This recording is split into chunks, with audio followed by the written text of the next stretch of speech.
ताई आम्हाला पण तुमच्यासारखे फास्ट वर्क करायचं आहे, तर फास्ट वर्क कसं करायचं आहे? तर बऱ्याच मैत्रिणींना खूप म्हणजे प्रश्न आहे. बऱ्याच वेळा मला कमेंट्स करून विचारतात, की ताई तुम्ही कशा पद्धतीने इतका कामाचा जो लोड असतो तो कसा कव्हर करता?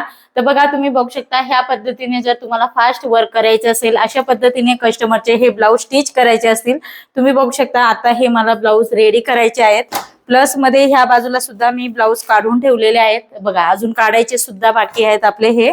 तर ठीक आहे, अशा पद्धतीने हे तर आपल्याकडे आरी वर्कचं थोडेस लटकन वगैरे लावायचे तर ते सुद्धा ब्लाऊज रेडी करायचंय. प्लस मध्ये ह्या बाजूला सुद्धा मी भरपूर ब्लाऊज हे असे काढून ठेवलेले आहेत. तर बघा ह्या प्रकारचे आपल्याला ब्लाऊज हे रेडी करायचे असते. इतकं फास्ट वर्क करायचं असेल तर पेपर पॅटर्न काढायचं, त्याच्यानंतर तो कट करायचा आणि मग त्याच्यानंतर तो टिचिंग करायचं. त्याच्यामध्ये प्रचंड वेळ आपला जातो. तर बघा फास्ट वर्क करायचं असेल तर तुम्हाला आपल्या स्क्रीनवरती व्हॉट्सअप नंबर दिलेला आहे, त्याच्यावरती हाय करायचं आहे आणि आपल्याकडे सर्व प्रकारचे पेपर पॅटर्न अवेलेबल आहेत आपल्याकडे. तर पेपर पॅटर्न तुम्ही नक्की ऑर्डर करू शकता. मी सुद्धा पेपर पॅटर्नचा या ठिकाणी उपयोग करून आणि कस्टमरचे ब्लाऊज हे हँडल करत असते. दिवसातून 3-3, 4-4, 5-5, 6-6 ब्लाऊज तुम्ही या ठिकाणी टीच करू शकता. टेलरिंगचे ज्या ताई काम करतात तर त्या बऱ्याच वेळा 10-10, 12-12 ब्लाऊज सुद्धा काढतात.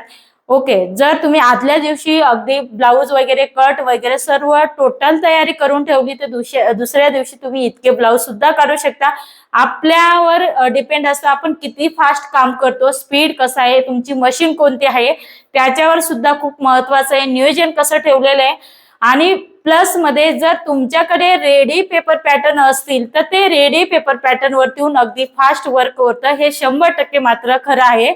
तर बघा आपल्याकडे सर्व प्रकारचे पेपर पॅटर्न हे मिळतात, तर तुम्ही नक्कीच ऑर्डर करू शकता. मी सुद्धा यूज करत असते आणि ह्या प्रकारचे तुम्ही सुद्धा ब्लाऊज स्टिच करू शकता. ज्या ताईंना रेकॉर्डेड क्लासेस करायचे असतील त्यांनी रेकॉर्डेड क्लासेस करू शकता. ज्या ताईंना ऑनलाईन क्लासेस करायचे असतील त्यांनी थोडासा वेट करा. ओके.